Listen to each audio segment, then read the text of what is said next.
चलो, एमसीक्यू की पहली क्लास है, पहले बेसिक से शुरू करेंगे थोड़ा थोड़ा, ठीक है। क्वेश्चन पढ़ो, विद्युत धारा की इकाई क्या है। इंग्लिश वालों के लिए मैं इंग्लिश में भी बता दूंगा। विद्युत धारा बोले तो इलेक्ट्रिक करंट, विद्युत धारा बोले तो इलेक्ट्रिक करंट। तो बेटा करंट की इकाई क्या है, कोई बच्चा बताओ क्या है। चलो मान ली तुम्हारी बात एम्पेयर है, ठीक है, ये आंसर सही है। तो मुझे बताओ न्यूटन किसी की इकाई है, न्यूटन किसकी है। हाँ, देखो अगर जो अच्छे बच्चे हो तो तुम्हें सारा ढंग से पता होना चाहिए। न्यूटन किसकी इकाई है, बल की या फोर्स की। पास्कल किसकी है। हाँ, एक एक बच्चे देखो, कोई तो कहीं से मत देखो, चुप बस यहाँ जवाब देते रहो। प्रेशर किसकी है, दाब की है, श्योर हो। चलो, दाब को इंग्लिश में कहते हैं प्रेशर। अच्छा, जूल किसकी है फिर। हाँ, अच्छा और किसकी है, एक ने कहा एनर्जी है, और बताओ। वर्क, शाबाश। कार्य की भी, कार्य को इंग्लिश में क्या कहते हैं, वर्क की भी, और ऊर्जा की भी, एनर्जी की भी, दोनों की यूनिट क्या है, जूल। थोड़ी थोड़ी याद भी होगी, अरे याद भी हो रही है। चलो,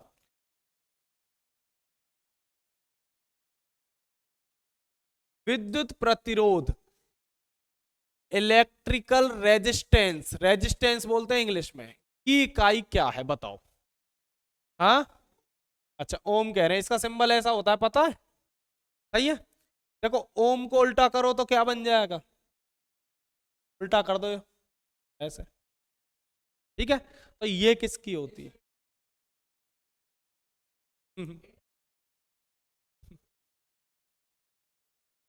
और बताओ।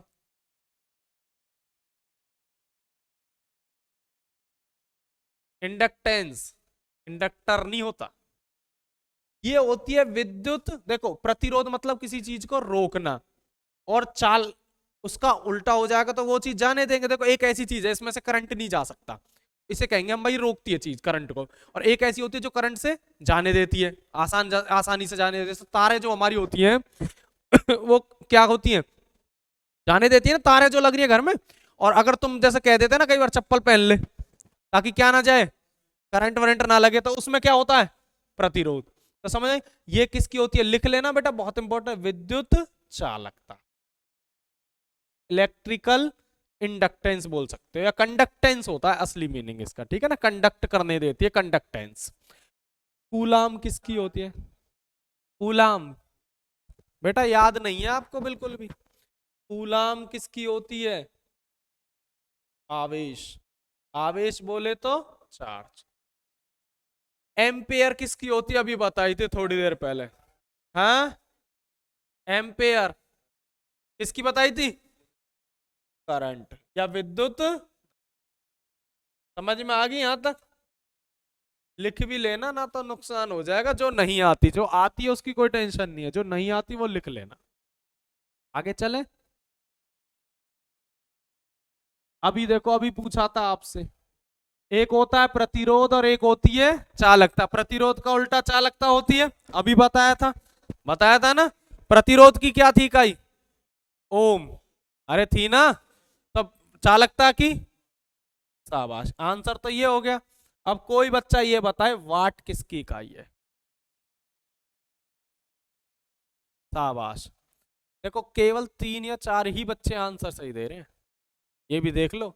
और ये वो क्वेश्चन है बेसिक से शुरू की है मैंने आज, बिल्कुल हल्के लेवल से, ताकि सभी का सही चले। तो 3 या 4 ही ऐसे जो लगने लायक। अभी वाट किसकी इकाई है, इंग्लिश में भी और हिंदी में भी। जैसे देखो कहते हैं ना ये बल्ब कितने पावर का है, हाँ वही चक्कर है ये। अच्छा, कैलोरी किसकी इकाई है,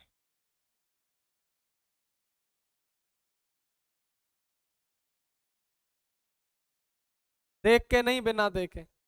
कैलोरी इकाई किसकी है, कोई भी कॉपी पेन यूज ना करे, कहीं कोई कॉपी न खोलियो, ठीक है बेटा। ऊष्मा कैलोरी में नापी जाती है, जूल में भी होती है, मैं ये नहीं कहता, पर हीट ज्यादातर किस में ले ली जाती है, कैलोरी में।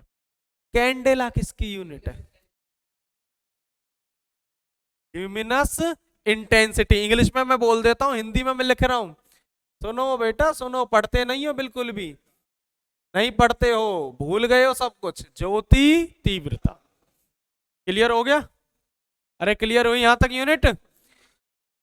जब मैं दोबारा करवाऊंगा ना, अभी इनको पूछूंगा दोबारा तो केवल आंसर पूछूंगा, तब ये नहीं जवाब सुनूंगा। इसका तो आंसर पता है ना क्या है? ओ, क्वेश्चन आपके सामने है, आवृत्ति को किस में मापते हैं? बताओ आराम से बताओ। आवृत्ति को इंग्लिश में कहते हैं फ्रीक्वेंसी। हाँ भाई, किस में नापेंगे? चलो तुम्हारा आंसर ये सही है। हट, तो ये बता दो मुझे, किलोमीटर में क्या होती है? दूरी होती है, अभी पढ़ाया अभी तक कुछ देर पहले, थोड़ा सा पढ़ के बैठा करो।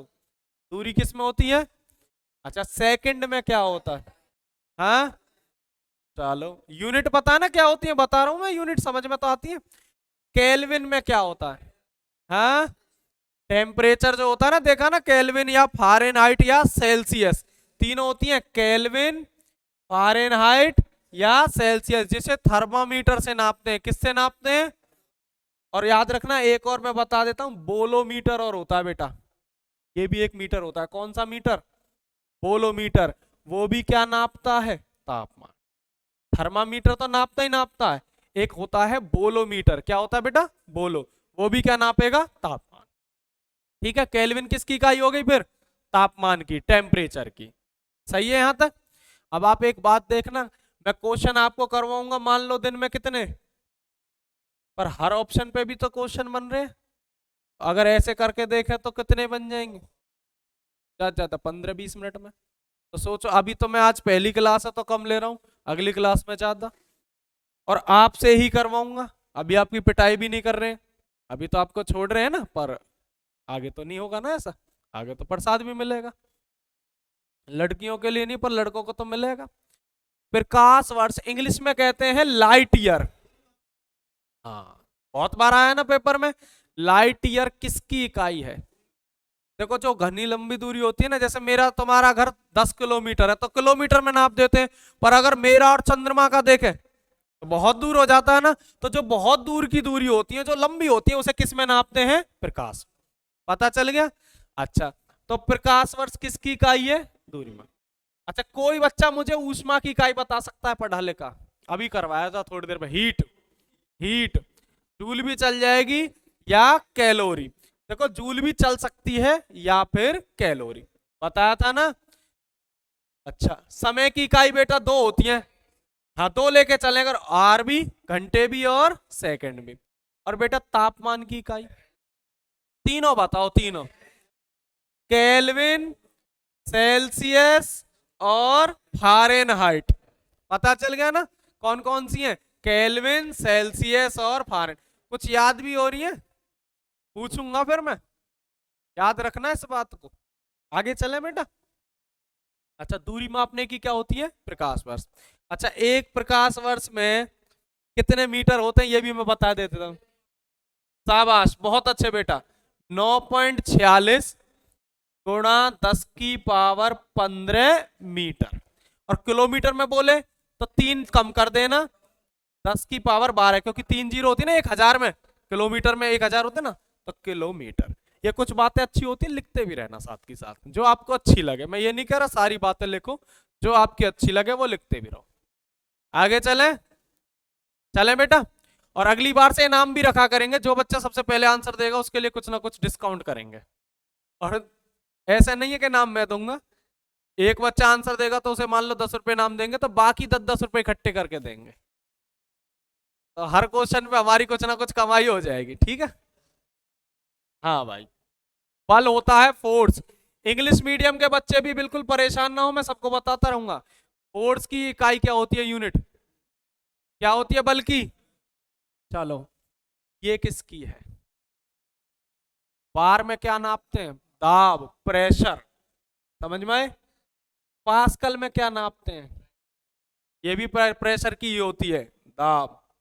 ठीक है ना? वाट में क्या नापते, अभी बताया था थोड़ी देर पहले, याद करो क्या होती है? इंग्लिश में पावर, में बोल रहा हूं इंग्लिश में और हिंदी में लिख रहा हूं, क्या बोलते हैं उसे? शक्ति, पावर। क्लियर है? क्लियर है? कार्य की इकाई बताओ। हाँ, कार्य की इकाई, चलो कार्य की इकाई क्या है, जूल। अच्छा जूल एक और की भी इकाई है, किसकी, हट, ऊष्मा की भी लगा लो, वो कोई बात नहीं, बाकी किसकी है, ऊर्जा की। अच्छा ऊष्मा किसकी है, ऊष्मा की यूनिट क्या है, इसके मार दे, एक मार दे, मार दे, आराम से मार दे, आराम से मार दे। हाँ बस, क्या बताया था अभी, कैलोरी बताया था ना। अगर अब भी याद नहीं होंगे ना तो बेटा तुम कुटने वाले हो।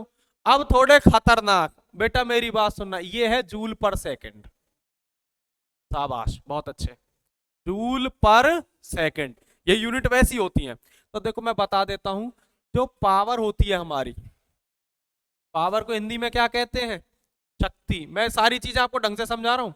पावर को क्या कहते हैं, शक्ति। इसकी वाट होती थी ना, उसकी जूल पर सेकंड भी होती, कैसे होती है, देखो इसका फॉर्मूला होता है एनर्जी या work done upon time. Energy मतलब ऊर्जा, और टाइम तो पता ही है, हिंदी लिखने की जरूरत नहीं है। ऊर्जा की यूनिट क्या बताई थी अभी बताओ, ऊर्जा की यूनिट जूल, और टाइम की, तो जूल पर सेकंड बन गया फॉर्मूला। वो किसकी यूनिट है, पावर। लिख लेना, बहुत इंपॉर्टेंट है, पेपर में आती है।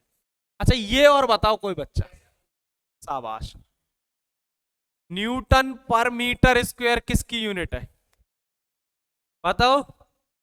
देखो मैं बताता हूं, प्रेशर सुना है, दाब, अरे प्रेशर जो होता है वो होता है, फॉर्मूला भी लिख लेना साथ के साथ, फोर्स, फोर्स मतलब बल, अपॉन एरिया। अच्छा बल की इकाई फोर्स की क्या होती है, न्यूटन, और एरिया की मीटर स्क्वायर। तो ये भी किसकी, ये किसकी यूनिट है, दाब की। जो काम की बातें हैं लिखते रहना, बाकी सभी को पता है, जो नहीं लिख रहे तो होशियार हो तुम तो। चलो लास्ट का जब मैं रिवीजन लूंगा ना, जब बताऊंगा कितने होशियार हो। ये जरूरी नहीं है मैं क्वेश्चन का आंसर पूछूं, ऑप्शन का भी पूछ सकता हूं, इसका आंसर बता, क्योंकि मैं ढंग से करवा रहा हूं आपको क्वेश्चन सारे। आगे चले, चले बेटा, चल दूं।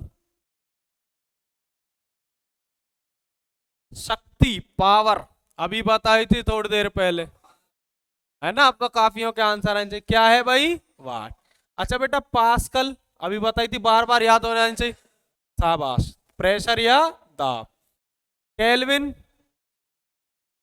शाबाश, टेम्परेचर या तापमान, बात तो हिंदी इंग्लिश एक है। जूल अभी बताई थी थोड़ी देर पहले, एनर्जी की या वर्क दोनों की चल जाएगी, ऊर्जा की भी और कार्य की भी। याद हो रही है, याद हो रही है साथ के साथ। अच्छा एक गीगा किसके बराबर होता है, एक गीगा, एक गीगा किसके बराबर होता है, हाँ? 12, एक गीगा, देखो 10 की पावर 12 तो होता है टेरा। अब बताओ देख के नहीं, 10 की पावर 9 होता है गीगा, 10 की पावर 6 क्या होता है किलो किलो 10 की 3 होता है, 1000 में 3 बनती है, ये क्या होता है, मेगा। ठीक है लिख लो इनको, काम की चीजें हैं, पेपर में ज्यादातर ये 3 ही पूछ लेता है, इसलिए बता दिए। देखो तुम वो यूज करते हो हार्ड डिस्क, कभी कंप्यूटर के बारे में सुना है, तो तुमने देखा होगा उस पर लिखा रहता है 1 TB, लिखा रहता है ना। अब तुम कहोगे सर जी ये टीबी कैसे बनाया, बताओ, टीवी टीवी ऐसे ही बनेगा, टीवी टेरा। चले लिख लिए, अरे ले भाई रुक गए, रुक जाएंगे, ऐसा कोई दिक्कत नहीं है, कंप्यूटर टेक्नोलॉजी बड़ी बढ़िया है, इसमें रुक भी जाते हैं, चल भी जाते हैं। याद हो रहे हैं, हाँ जब मैं पूछूंगा जब याद होने जरूरी है। आगे चले, एक नैनो किसके बराबर होता है, ये तो कॉमन है, नैनो किसके बराबर होता है, 10 की पावर -9। अच्छा 12 होता है पीको, याद रखना बेटा, 12 क्या होता है? पीको। ठीक है, 12 क्या होता है? पीको। 9 से 9 नैनो 9। अब देखो मैं पहले आपको समझाता हूं। दो तरह की राशि होती है, अदिश। पहले तो समझा रहे हूं जल्दी, ये 10 सेकंड में, फिर इनकी ट्रिक बता रहा हूं। अदिश को बोलते हैं स्केलर और इसको बोलते हैं वेक्टर। देखो बेटा, चक्कर क्या था? चक्कर ये होता है कि अदिश राशि वो होती है जिनकी दिशा नहीं होती है, जिनमें जीरो नहीं हो सकती है कभी, और सदिश होती है जिन पे दिशा का असर होता है, डायरेक्शन का, मतलब इधर उधर ले जाने से फर्क आता है। ये मैंने आपको चैप्टर में ढंग से समझाया भी था। फिर मैंने इनकी ट्रिक बता रखी है आपको। जो सदिश राशि होती है उसमें क्या आएगा बताओ? पूरा व्यय और व्यय। ये एक ट्रिक थी, केवल किसको छोड़कर?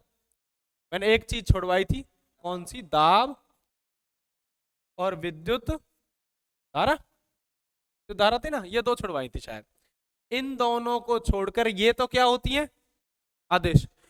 जिनमें बे और वे आ जाए पूरा, वो सारी क्या लेनी है? सदिश। ठीक है, अब जैसे देखते हैं, इनमें से कौन सी निकालनी है? आदिश। तो आदिश निकालनी है तो सारी आदिश होती है, बस वे और वे वाली ना हो कोई। देखो इसमें वे आ रहा है, तुम कहोगे सर वे तो आ रहा है, पर पूरा आ रहा है अधूरा? आधा है ना, पूरा तो नहीं है। तो ये सारी ही सारी क्या है? आदिश ही है। सारी ही सारी कौन सी है? आदिश है। ये कोई भी सदिश नहीं है, है? उपरोक्त सभी है तो सही ऑप्शन ई। ई मिलेगा, उपरोक्त सभी। ठीक है। आयतन होता है वॉल्यूम, द्रव्यमान होता है मास, चाल तो पता ही है आपको स्पीड, और कार्य होता है वर्क। चाल की इकाई मीटर परसेंट, कार्य की बताई रखी है जूल। आयतन वॉल्यूम किस में होता है? वॉल्यूम की इकाई शाबाश मीटर क्यूब, और द्रव्यमान मास में होता है तो इसकी इकाई किलोग्राम। एक चीज और बताऊं आपको, दो चीजें होती हैं, एक तो होता है द्रव्यमान, बता देता हूं ये भी इंग्लिश में भी लिख दूंगा, और एक होता है भार। द्रव्यमान को बोलते हैं मास और भार को बोलते हैं वेट। क्वेश्चन आता है, चंद्रमा पर जाओगे आप, आपका वेट यहाँ 60, आपका द्रव्यमान यहाँ 60 किलो है, आपका द्रव्यमान यहाँ पर कितना है? 60 किलो। कहां पर? पृथ्वी पर। तो चंद्रमा पर 1/6 हो जाता है ना? पर ये बात का दिमाग में नहीं रहता तुम्हारे कि मैं पूछ क्या रहा हूं। ये कभी भी चेंज नहीं होता।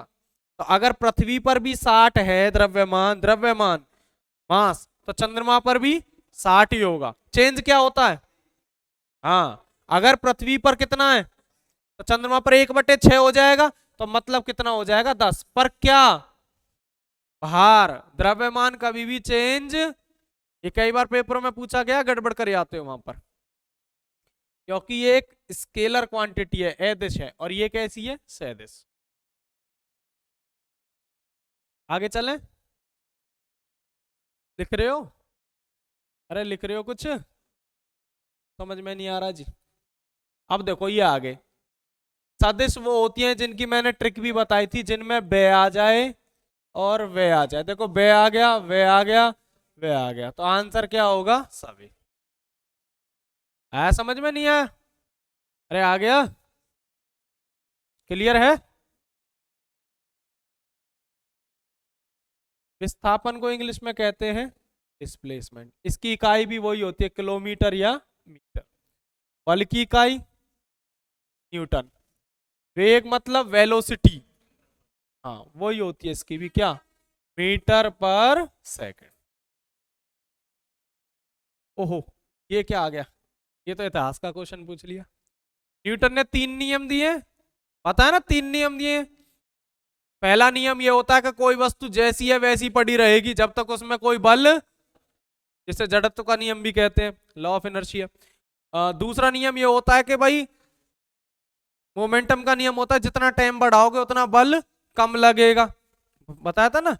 और तीसरा, हाँ वैसे दूसरा नियम ये भी होता है कि मोमेंटम का रेट ऑफ चेंज से, एक्सेलरेशन से फर्क होता है, रेट ऑफ चेंज से।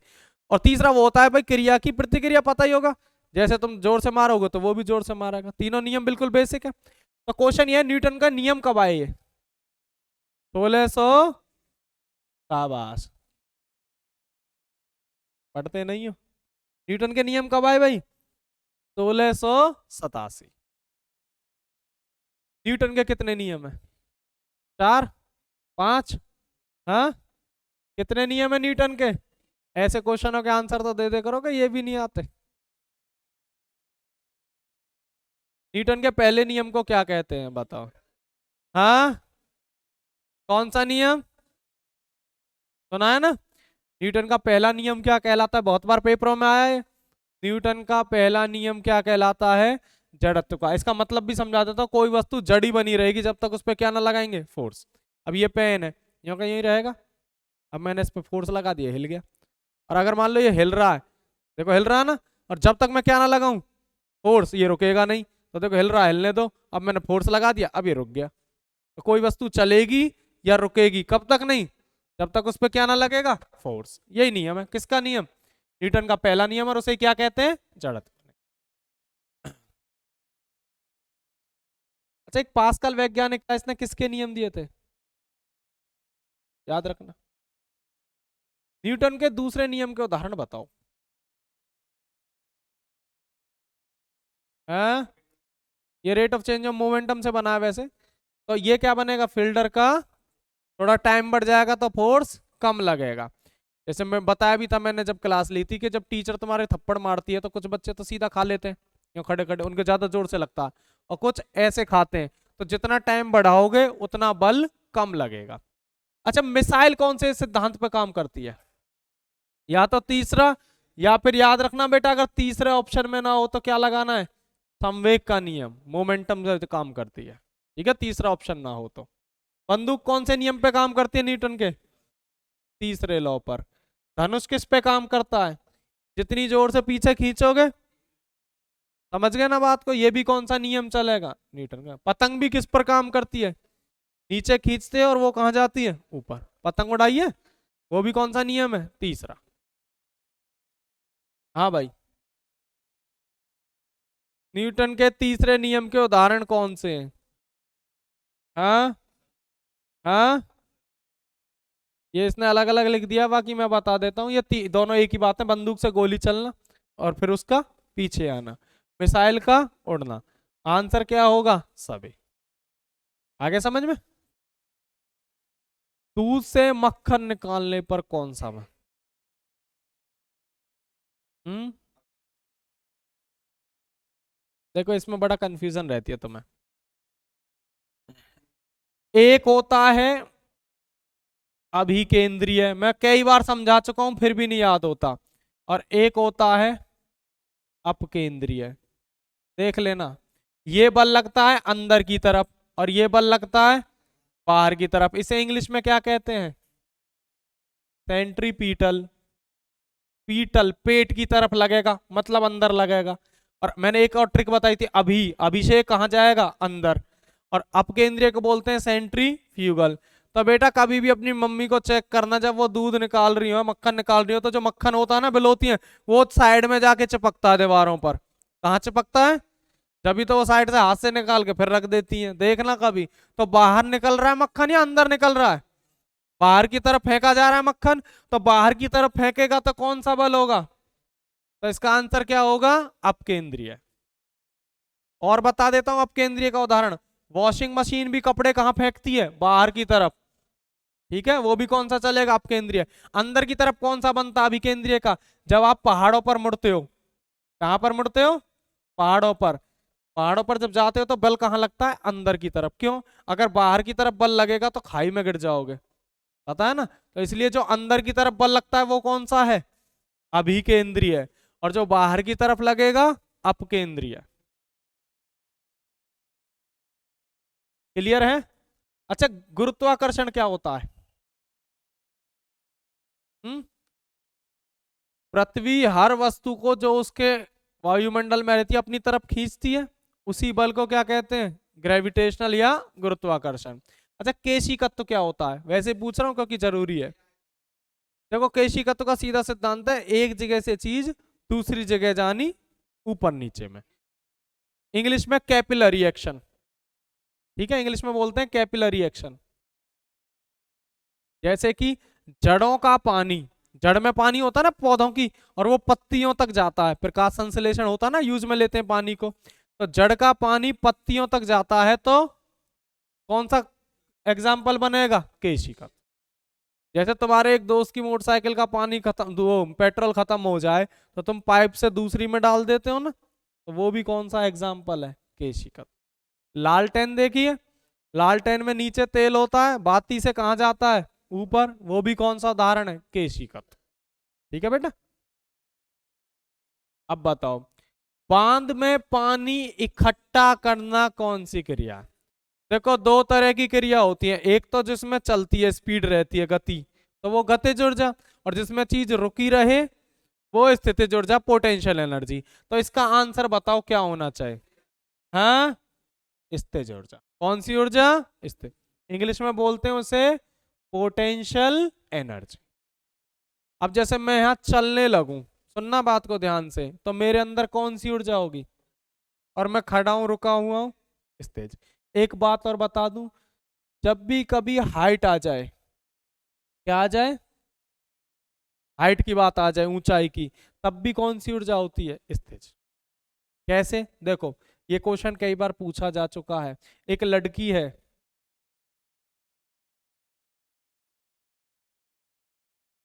इसके हाथ में एक पत्थर है, हैं, क्या क्या,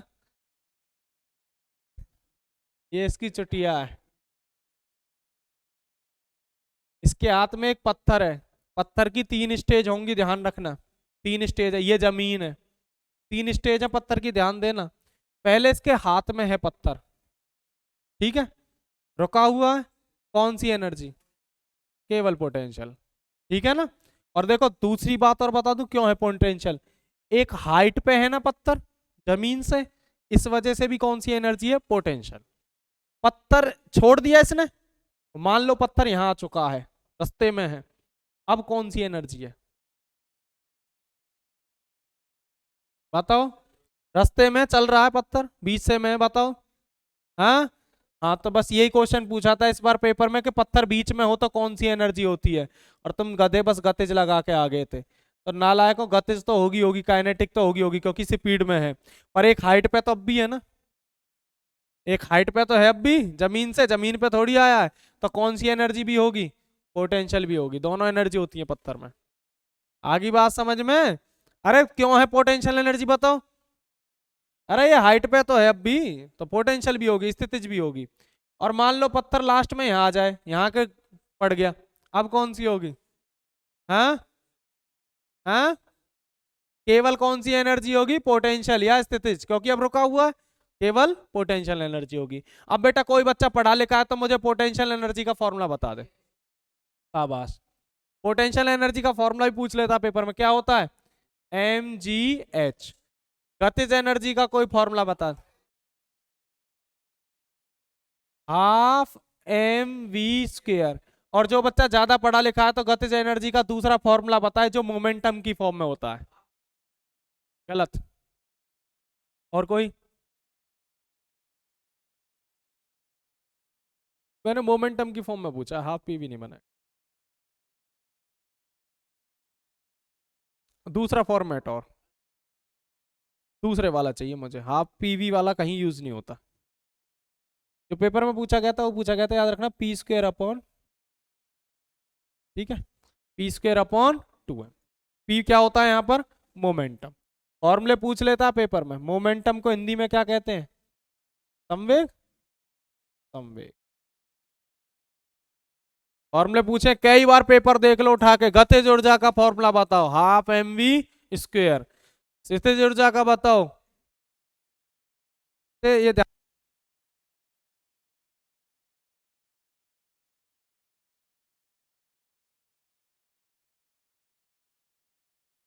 तापीय ऊर्जा जो होती है वो ताप से ही मिलती है, पर तापीय ऊर्जा आजकल उसका भी यूज करते हैं जिसे थर्मल एनर्जी बोलते हैं, जैसे कोयले से, कोयले से जो हमें एनर्जी मिलेगी वो कौन सी मिलेगी, तापीय ऊर्जा, ठीक है, कोयले को जो, और जो हमें पृथ्वी से ही मिलती है उसे कहते हैं भूतापीय ऊर्जा, जियोथर्मल।